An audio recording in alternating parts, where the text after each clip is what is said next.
Working mechanism for consultation and coordination meeting. India-China commit to border peace amid ongoing tensions and past conflicts.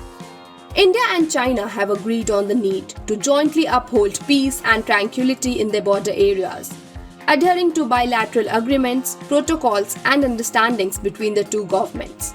This decision was reached during the 30th meeting of the Working Mechanism for Consultation and Coordination on India-China Border Affairs, held on Wednesday, July 31st in New Delhi.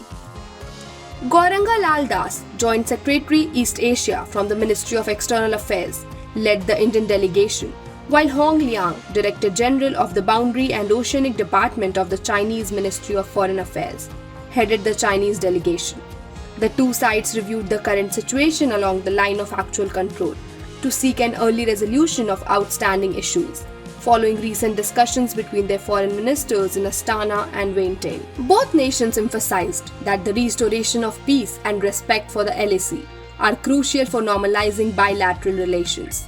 They agreed to uphold peace and tranquility in the border areas through existing bilateral agreements and protocols. The discussions were described as in-depth, constructive, and forward-looking, with both sides agreeing to maintain diplomatic and military communication channels. The leader of the Chinese delegation also met with the Indian Foreign Secretary. The meeting is part of ongoing efforts to address the fallout from the Galwan Valley conflict in June 2020, a significant chapter in the India-China border dispute. The Galwan Valley, located in Ladakh near the LAC, witnessed a violent clash on June 15, 2020, resulting in the deadliest confrontation since the 1962 Sino-India War.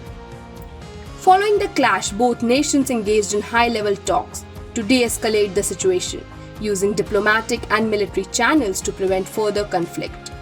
The Galwan Valley clash significantly impacted India-China relations, prompting heightened military alertness, a re-evaluation of bilateral ties, and calls for self-reliance in strategic sectors from India. The incident also affected trade relations, with India imposing restrictions on Chinese apps and investments. Despite attempts to de-escalate, tensions remain high in the region, with both countries continuing to deploy significant military resources along the LAC. Subsequent rounds of talks have aimed at disengaging troops and reducing tensions.